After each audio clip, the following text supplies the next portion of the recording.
In today's video, we are going to talk about some important questions which are very much valuable for your upcoming examination for December 2025. जो भी बच्चे दिसंबर 2025 company law के examination देने जा रहे हैं उनके लिए ये वीडियो है। इस वीडियो को बहुत अच्छे से देखना। इस वीडियो में हम लोग क्वेश्चंस के बारे में बात करेंगे, राइटिंग प्रैक्टिस के बारे में बात करेंगे एंड सम की important stuff which you should know before you go for the examination, उसके बारे में भी हम लोग बात करने वाले हैं। सो बेसिकली ये जो सीरीज है ना, इस सीरीज में मैं आपको क्वेश्चंस का लिस्ट दे दूंगा, ठीक है। एंड जैसे ये क्वेश्चन का लिस्ट मैंने प्रिपेयर कर रखा है, अंडरस्टूड। पूरा क्वेश्चन का लिस्ट है, ये मैंने प्रिपेयर कर रखा है, अंडरस्टूड। अब इस क्वेश्चन के लिस्ट को आपको सॉल्व करना है घर में बैठ के, okay. Now it is not necessary कि आपको पूरा का पूरा केस स्टडी के हिसाब से 3 पार्ट में इसको सॉल्व करना है। जैसे कि how do we solve the question on company law? We divide it into 3 parts, right? The first part is the proviso, the second part is the fact and analysis, and the third part is conclusion. So you don't have to draft these answers in this way, क्योंकि हम लोग यहाँ पे सिर्फ practice के लिए देख रहे हैं कि how the questions are coming, which questions are important. Now my major goal is कि आपको ये questions आते हैं कि नहीं। इन्हीं questions आप कहीं से भी पिक कर लो, आपको ये टॉपिक आता है कि नहीं, मेरे को सिर्फ इसी चीज का कंसर्न रहेगा, ठीक है। कि for example if I talk about section 241, क्या आपको ये आता है? If I talk about section 56, क्या आपको ये आता है? And how exactly the questions are being asked regarding such questions sections, ये भी मैंने यहाँ पे लिस्ट कर दिया। For example explain the requirement of section 56 regarding execution and delivery of share transfer form SH4। So the concern is, तुम्हारा main goal ये होना चाहिए कि आपको आके ये सारे क्वेश्चंस देखने हैं and you have to tell me कि whether you know this answers or not, can you attempt this questions or not, okay. Now जैसे ये क्वेश्चंस मैं पढ़ रहा था कि time limit for registering transfer, देखो एक बार, time limit for registering transfer and issue of share certificate after allotment or transfer, ये एक्सप्लेन करने के लिए बोला है। What are the consequences if the company fails to deliver the share certificate with the prescribed period.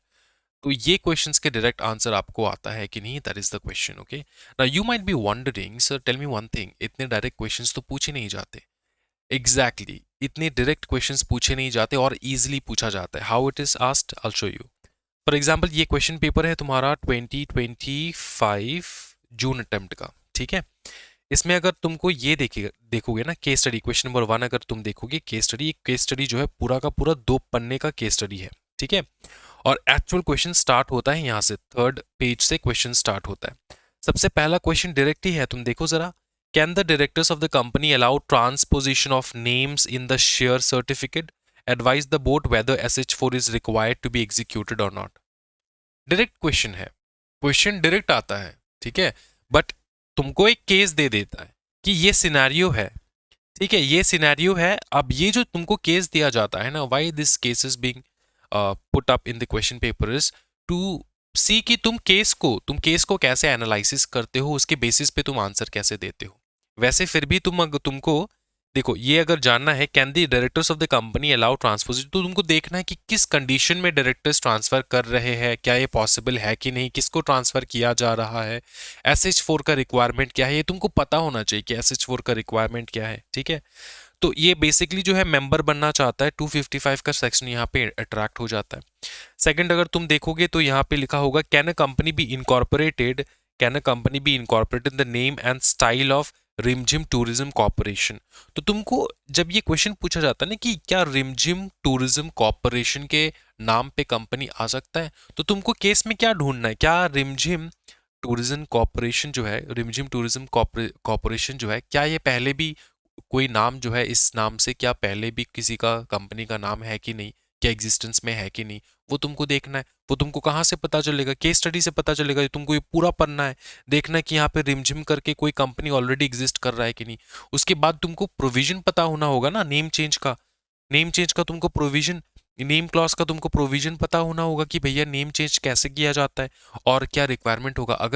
अगर तुम्हारे case study में लिखा है कि रिमझिम पहले से एग्जिस्ट करता हो, देन तुमको आंसर में लिखना भैया जो ऑलरेडी एग्जिस्टिंग नेम है वो तो हम लोग नहीं दे सकते, हमको दूसरा नेम देना होता है। और अगर हम लोग ने दे भी दिया है तो रजिस्ट्रार जो है वो रिजेक्ट कर देगा इस नाम को। समझ में आ रहा है ना? तो तुमको सेक्शन तो पता होना ही होगा। डायरेक्ट है क्वेश्चन, डायरेक्ट है क्वेश्चन, डिफिकल्ट नहीं है क्वेश्चन, बहुत डायरेक्ट है। तुमको पूछा जा रहा है नेम चेंज के बारे में। अब तुमको सिर्फ तुमको रेफरेंस के लिए केस स्टडी को देखना होता है कि रिमझिम टूरिज्म क्या पहले से है कि नहीं वहां पे। क्या ये समझ में आ रहा है दोस्तों? फिर देखो, तुमको डायरेक्ट क्वेश्चन फिर से देखो।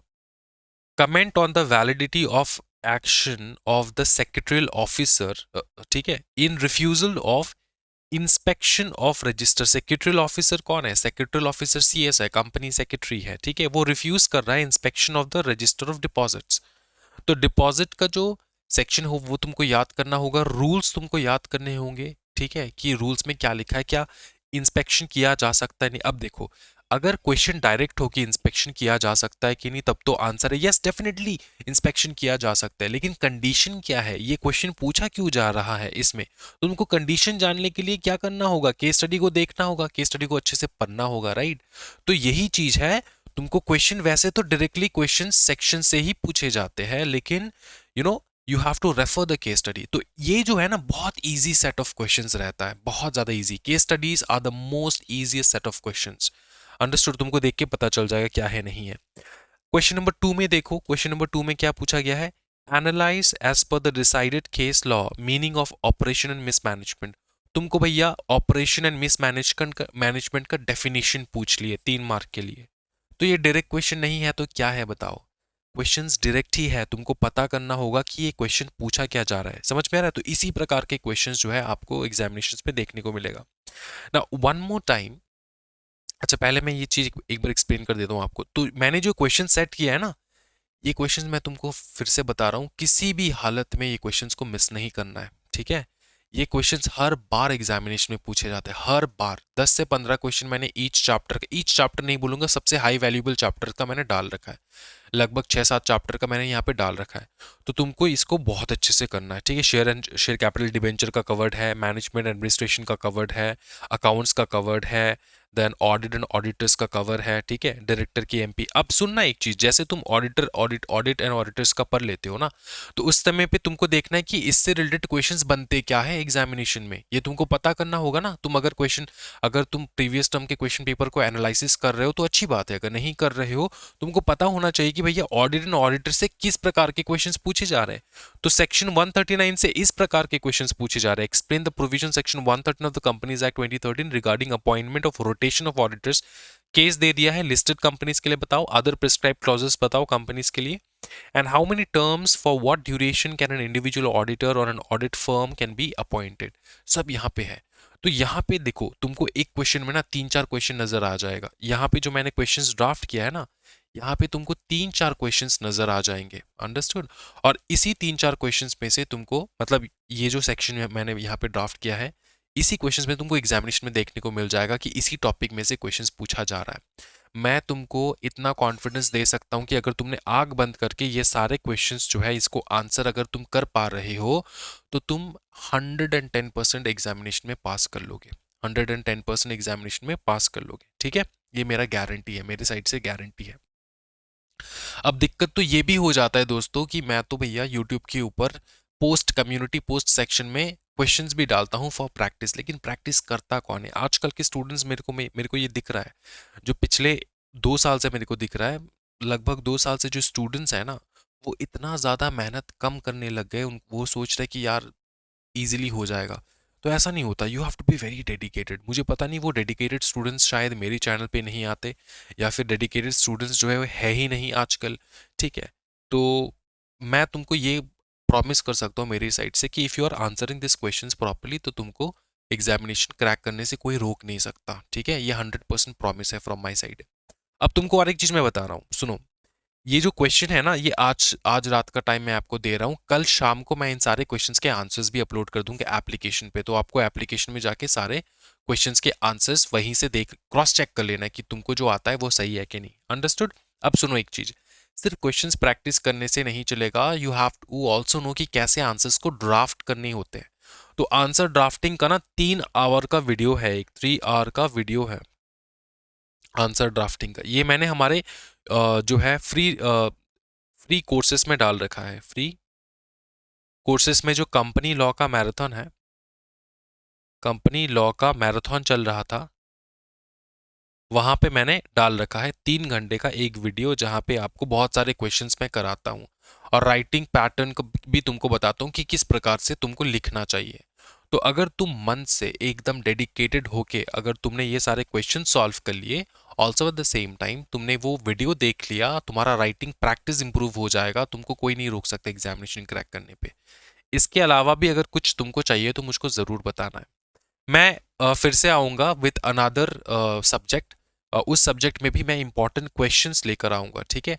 आंसर राइटिंग प्रैक्टिस हम लोग कंपनी लॉ का ही करेंगे, क्योंकि कंपनी लॉ में जिस प्रकार से मैं तुमको आंसर राइटिंग प्रैक्टिस दिखाने वाला हूँ, उसी प्रकार से तुमको सारे जो है सब्जेक्ट्स के आंसर्स उसी प्रकार से तुमको बेसिकली लिखना होता है, क्योंकि ये जो है हमारा लॉ का एग्जामिनेशन होता है। कंपनी मतलब हम लोग कंपनी सेक्रेटरीज है, तो इनकी जो आंसर्स राइटिंग पैटर्न है ना, वो बेसिकली सेम रहेगा। अंडरस्टूड? अनटिल एंड अनलेस तुम प्रैक्टिकल पेपर दे रहे हो। अगर तुम प्रैक्टिकल पेपर दे रहे हो तो वहां पे राइटिंग जो पैटर्न है वो चेंज हो जाता है, लेकिन बाकी सारे सब्जेक्ट का सेम रहता है। अंडरस्टूड? तो राइटिंग प्रैक्टिस में कंपनी लॉ का करा रहा हूं, एंड जो इंपॉर्टेंट क्वेश्चंस है वो मैं सारे सब्जेक्ट्स के लिए लेकर आने वाला हूँ, सारे सब्जेक्ट्स के लिए। ये क्वेश्चंस अगर तुमने कर लिए ना, except for 2 subjects, that is tax law and CAFM, ये 2 सब्जेक्ट मैं नहीं कराता। अगर ये क्वेश्चंस तुमने कर लिए properly, then nobody can stop you from cracking the examination. It's a damn kind of you know surety from my end. Understood? तो ये वीडियो ज़रूर ज़्यादा से ज़्यादा स्टूडेंट्स को शेयर कर लेना है। एंड इस वीडियो का, ये जो राइटिंग प्रैक्टिस का वीडियो है, इसका लिंक मैं डिस्क्रिप्शन में दे दूंगा, मैं कमेंट सेक्शन में दे दूंगा, वहीं से आपको कर लेना है। आई होप कि यू ऑल हैव अंडरस्टूड, ठीक है। और देखो और एक चीज़ मैं तुमको बताता हूँ, सुनो। ये देखो क्वेश्चंस को कैसे रीड करना होता है, कैसे तुमको टाइम बचाना होता है, टाइम मैनेजमेंट करना होता है, वो सारा मैंने उस 3 घंटे के वीडियो में बता रखा है, ठीक है। जैसे एक हल्का सा झलक मैं तुमको दे देता हूँ। मेरा टेक्निक ऐसा होता है ना, मैंने कभी भी कंपनी लॉ का क्वेश्चन मेरे को सॉल्व करना है ना, तो मैं कभी भी क्वेश्चन जो है स्टार्टिंग से नहीं पढ़ता। What are the consequences when a public limited company is incorporated by furnishing false information by fraud, इस प्रकार से मैं क्वेश्चंस नहीं पढ़ता। मैं कभी भी केस स्टडी भी पढ़ रहा हूँ या फिर कोई भी बड़े बड़े क्वेश्चंस पढ़ रहा हूँ ना, मेरे को पता है कहाँ से मेरे को पढ़ना होता है। मैं स्टार्ट करता हूँ from the end of the entire question. As a CEO of, for example ये मैं ले रहा हूँ B, as a CFO and company secretary of the company decide as per the provisions of the company act 2013 decide cases whether directors can use the company's money for personal trip और not. तो होता ये है ना, ये मैं तुमको गुरु मंत्र बता रहा हूँ दोस्तों, गुरु मंत्र, ठीक है। ये एक गुरु से तुमको, शिष्य हो तुम मेरे, तुमको मैं बता रहा हूँ। तुमको ना ये क्वेश्चंस पढ़ के जो तुम लोग कंफ्यूज हो जाते हो ना कि यार इसको लिखना कैसे, इस आंसर कैसे देना है, वो कंफ्यूजन तुम्हारा दूर हो जाएगा। Every single time you have to start reading the question paper and reading the questions in the question paper from the end of the question. तो तुम क्लियर हो जाते हो कि भैया क्वेश्चन पूछ क्या रहा है। क्योंकि तुम स्टार्टिंग से पढ़ोगे ना, तुम एंड में आते आते ना तुम भटक जाओगे, तुम बोलोगे यार क्वेश्चन पूछ के माथा हैंग कर लेगा। इसलिए सबसे पहले तुमको लास्ट में रीड करना, अच्छा डायरेक्टर जो है वो कंपनी का पैसा पर्सनल ट्रिप के लिए यूज किया जा रहा है, यूज करना चाहता है, ठीक है, इसके ऊपर तुमको क्वेश्चन लिखना होता है, आंसर ड्राफ्ट करना होगा, ठीक है। अब इसके रेफरेंस के लिए कि यहाँ पे क्या और दे रखा है, बेसिक क्वेश्चन तुमको आ चुका है, बेसिक क्वेश्चन यू नो कि क्वेश्चन क्या पूछा जा रहा है। पर्सनल ट्रिप के लिए जो है यूज किया जा सकता है, कंपनी का पैसा यूज किया जा सकता है क्या नहीं, ये है बेसिक क्वेश्चन। अब तुमको रेफरेंस के लिए पूरा पढ़ना होगा यहाँ पे कि क्या है नहीं है, what are there what not, ये सब तुमको यहाँ से पढ़ना होगा। Understood? Now understand this very properly कि देखो जब भी तुमको क्वेश्चन पेपर तुम्हारे हाथ में रहेगा ना, तो तुमको सबसे पहले ये करना होगा, जो 15 मिनट का टाइम तुमको मिलता है ना रिव्यू करने के लिए पूरे क्वेश्चन पेपर को, सो आई वुड सजेस्ट यू कि तुम सबसे पहले हर क्वेश्चन को रीड करो एंड क्वेश्चन क्वेश्चन का जो सेक्शन है वो कोट कर दो। तुमको अगर पकड़ लो, जैसे मैंने यहाँ पे कोट कर रखा है, मैंने ये क्वेश्चन पढ़ा है, ठीक है, मैंने एक बार गो थ्रू किया क्वेश्चन, मेरे को पता है कि ये क्वेश्चन जो है ना ये वाला सेक्शन है, कौन सा सेक्शन है, 255 वाला सेक्शन, तो मैंने ऊपर में लिख दिया है। तो तुम पेंसिल से ऊपर में अपने क्वेश्चन पेपर के ऊपर में हर हर जो क्वेश्चन है उसके ऊपर पेंसिल से लिख दो 255 वाला सेक्शन है। अगर तुमको सेक्शन याद है तो तभी जाके, ठीक है। इससे क्या होगा, इससे ये होगा कि जब तुम स्टार्ट करोगे और एंड में आते आते तुम भूलने लग जाओगे, कंफ्यूज होने लग जाओगे, दिमाग हैंग मारेगा। तो एट द टाइम ना तुमको ज्यादा प्रेशर नहीं देना होगा दिमाग में कि यार ये क्वेश्चन क्या पूछा जा रहा है, क्योंकि तुमने पहले से 15 मिनट में तुमने स्कैन कर लिया, तुमने कोट कर दिया कि ये वाला सेक्शन जो, ये वाला पार्ट जो है ये सो एंड सो जो है सेक्शन का है। तो ये तुमको कर लेना है। अंडरस्टूड? ये 2 चीज तुमको मेंटेन करना है। पहला, reading the questions from the end of the questions. दूसरा, quoting the section number only if you know it, quoting the question number section number on your question paper with a pencil. ठीक है, यहाँ पे तुमने section number लिख दिया, यहाँ पे लिख दिया, यहाँ पे लिख दिया, तुमको पता है।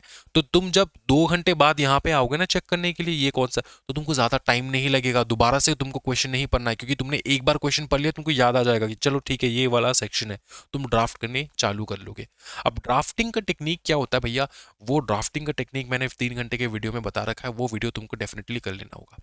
ठीक है, अच्छा उस वीडियो में ना तुमको ये पीडीएफ मिल जाएगा, ये वाला पीडीएफ मिल जाएगा, ये वाला पीडीएफ तुमको उस वीडियो में ही मिल जाएगा, अंडरस्टूड। तो पीडीएफ तुमको सेपरेटली कहीं और से डाउनलोड करने की आवश्यकता नहीं है।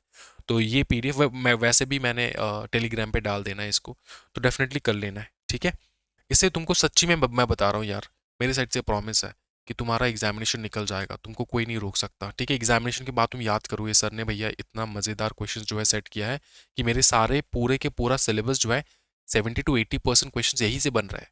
ये प्रकार का फीलिंग आने वाला है तुम्हारे दिमाग में। ठीक है, चलो आज के वीडियो में इतना ही दोस्तों, मिलते हैं नेक्स्ट वीडियो में। कब आएगा नेक्स्ट वीडियो नेक्स्ट सब्जेक्ट के लिए वो मैं अपलोड कर दूंगा, अपडेट कर दूंगा हमारे टेलीग्राम एंड व्हाट्सएप ग्रुप में। आज के वीडियो में इतना ही दोस्तों, thank you so much everyone, happy learning guys, bye bye, take care, जय हिंद।